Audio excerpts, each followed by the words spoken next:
Assalamualaikum warahmatullahi wabarakatuh. Apa kabar semuanya? Semoga selalu disehatkan badannya dan dilancarkan rezekinya. Balik lagi bareng gua Kowi, dan pada video kali ini gua akan menceritakan tentang suatu tragedi petaka yang dialami anak-anak SMK saat melakukan study tour ke daerah Pangandaran, Jawa Barat. Jadi, waktu tahun 2011, ada sebuah rombongan bus study tour yang tiba-tiba berhenti di pinggir jalan, dan semua siswa-siswi serta gurunya berlarian keluar sambil menangis ketakutan. Karena posisi rumah yang sebut saja Adit yang bakalan jadi pemeran utama di cerita ini. Rumahnya si Adit tepat ada di pinggir jalan. Jadi Adit, Mbak Sri, dan mamanya yang di dalam rumah langsung berlarian keluar buat mengecek apa yang terjadi. Takutnya ada kecelakaan lalu lintas persis di depan rumah. Setelah Mbak Sri dekati, ternyata guru tersebut meminta pertolongan yang aneh saat itu. Daripada penasaran pertolongan apa yang diminta oleh si guru rombongan study tour itu, dan kenapa kok bisa para siswa-siswi itu berteriak histeris kepanikan waktu di dalam bus. Seperti biasa, sebelum dilanjut, buat teman-teman yang udah subscribe, makasih banyak karena sudah mendukung channel ini supaya terus berkembang. Dan buat teman-teman yang baru mampir, silakan di subscribe dulu channel ini karena subscribe itu gratis. Dan kalau teman-teman punya pengalaman horor atau ingin menjadi narasumber, silakan dikontak email di bawah ini atau langsung aja DM ke IG Kowi Manaf. Oke, nggak usah lama-lama, langsung aja cerita dimulai.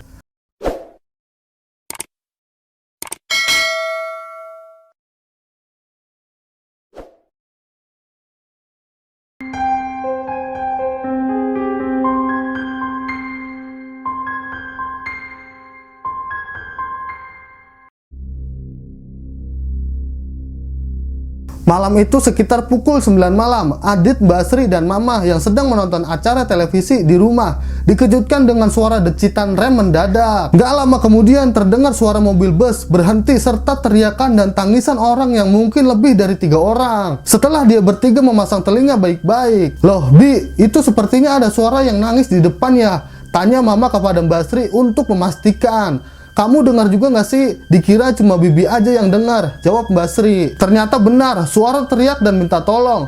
Pas udah pasti dan yakin kalau itu suara minta tolong, akhirnya dia bertiga memutuskan untuk perlahan mengintip dari balik jendela terlebih dahulu. Dan dari luar kelihatan ada sebuah bus berwarna merah, dan di sekelilingi ada banyak orang-orang yang sedang menangis. Pada awalnya Mama dan Mbak Sri mengira jika mobil tersebut mungkin menabrak motor atau mobil karena akses jalan di kampungnya itu bisa terbilang cukup ekstrim, ditambah lampu pencahayaan yang minim. "Mbak, ayo kita samperin aja, barangkali ada kecelakaan," ajak Mama kepada Mbak Sri. "Iya, ayo, itu sampai banyak yang nangis dan histeris, takutnya ada korban jiwa," jawab Mbak Sri yang langsung setengah berlari keluar rumah untuk mendekati bus tersebut.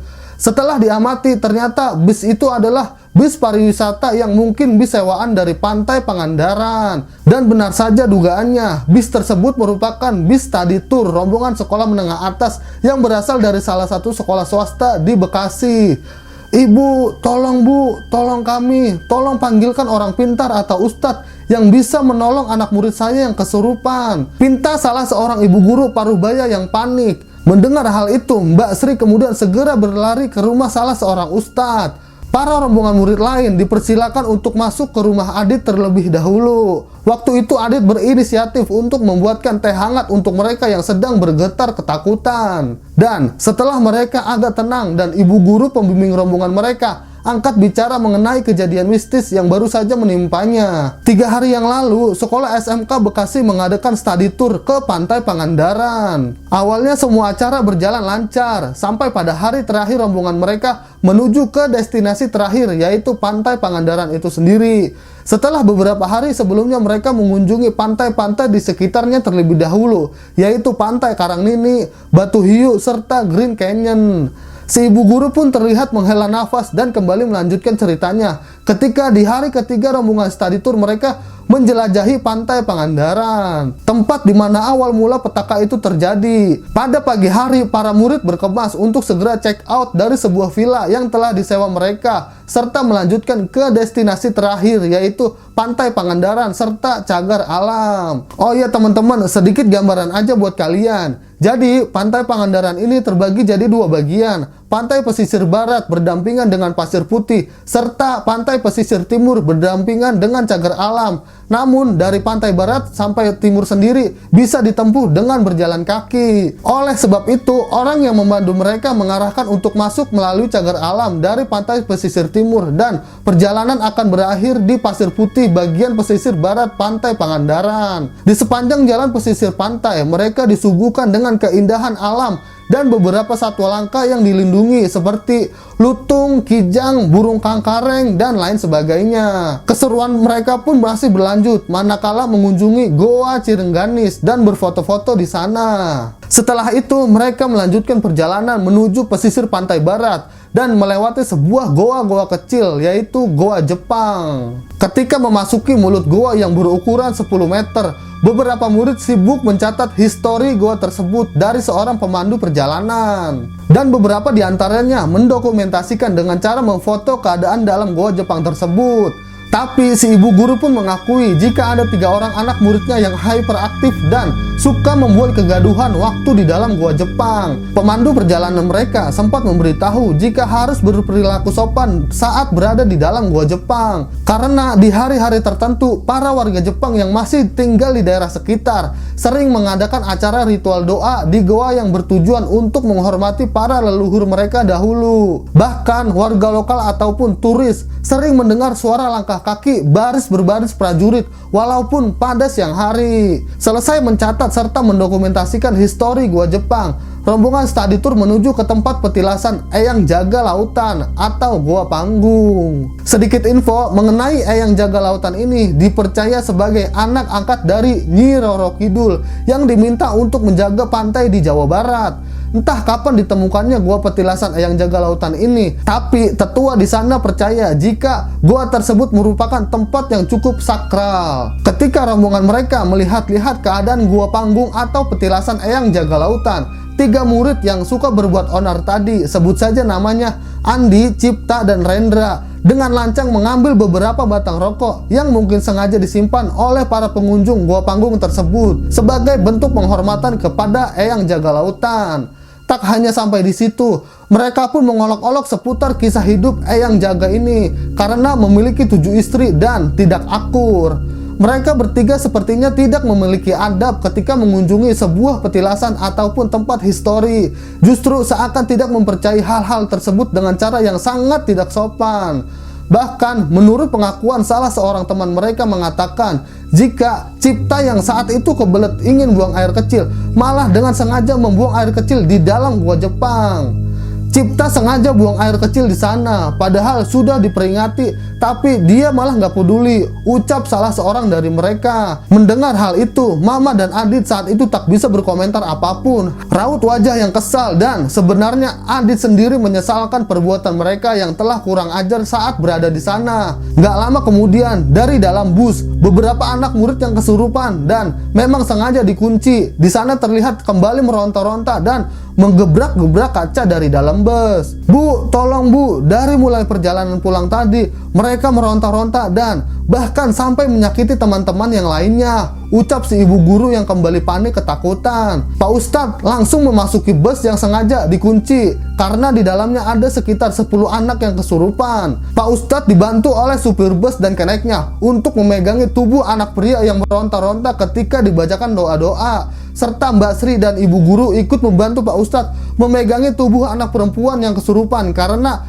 tangannya mencakar-cakar tubuh mereka sendiri. Kalian gak akan bisa mengeluarkan kami sebelum anak ini kembali meminta maaf. Dia sudah kurang ajar. Dia berani mengencingiku. Anak ini akan kubawa ke alamku jika tidak segera meminta maaf, kata Cipta yang diketahui sudah dengan sengaja buang air kecil di dalam goa. Rendra kemudian menggeram dan mengatakan, dia pun sudah berlaku tidak sopan, kembalikan barang milikku. Pak Ustadz menanyakan barang apa yang dimaksud dan langsung aja tangan Rendra menunjuk ke sebuah tas hitam miliknya. Si ibu guru segera membongkar tas milik Rendra dan di sana terdapat sebuah batu hitam legam yang berukuran kecil. Rendra langsung kembali menggeram. Kembalikan batu itu, sekarang juga kembalikan atau semua akan celaka. Pak Ustadz saat itu menyarankan untuk lebih baik kembali ke tempat-tempat yang sudah disinggahi oleh mereka di malam itu juga, karena jika tidak akan berakibat fatal bagi anak-anak yang lainnya.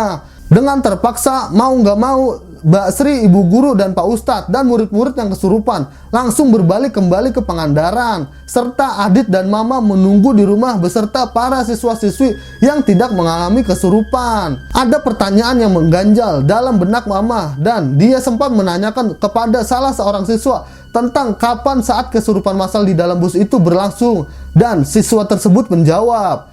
Jadi setelah selesai acara study tour dari pagi sampai sore hari, mereka menyempatkan untuk makan malam di rumah makan. Di saat itu Cipta, Rendra, dan Andi terlihat tidak mau makan dan tubuh mereka panas menggigil. Saat kembali ke dalam bus, Cipta awalnya berteriak-teriak dengan keras dan matanya sambil melotot.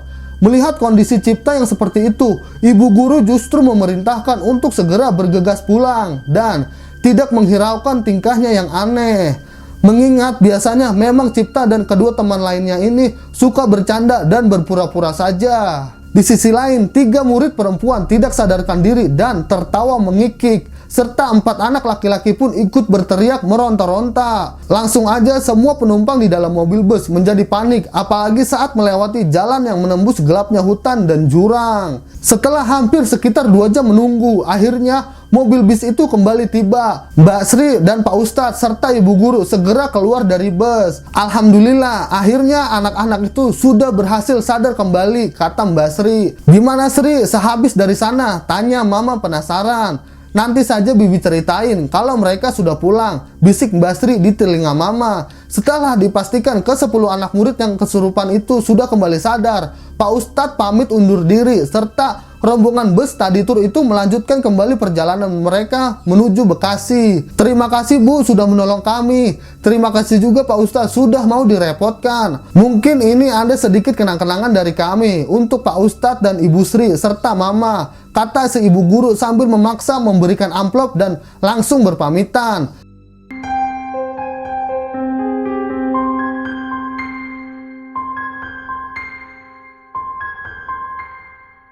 Mbak Sri, jadi gimana sih ceritanya tadi? Tanya Adit. Ya, jadi gini. Tadi sepanjang perjalanan menuju pantai Pangandaran, Mbak Sri dan ibu guru serta kernet bus sibuk memegangi tubuh mereka satu persatu. Ada yang meraung-raung seperti harimau, ada yang menggunakan bahasa Jepang, serta ada pula yang menangis terus mengikik seperti kuntilanak. Sesampainya di sana, kami disambut dengan wewangian menyengat bunga melati dan gemuruh angin seperti hanya berputar-putar di sekeliling kami saja. Mbak Sri melanjutkan ceritanya ketika dia menyusuri tempat-tempat yang disinggahi para rombongan tur untuk mencari tahu di mana letak batu hitam legam yang diambil oleh Rendra, dan langkah mereka terhenti di depan mulut Goa Cirengganis.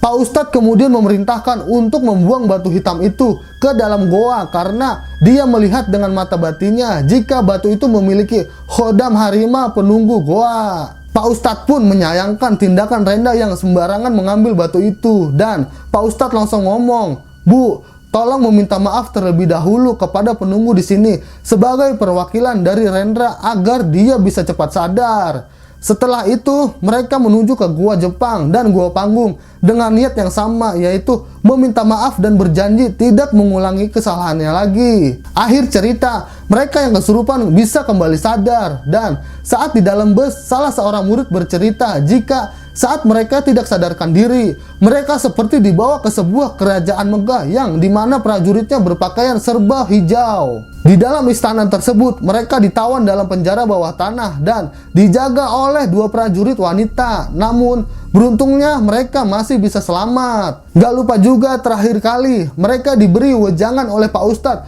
agar tidak bertindak gegabah dan sompral di tempat yang dianggap sakral dan memiliki sisi sejarahnya.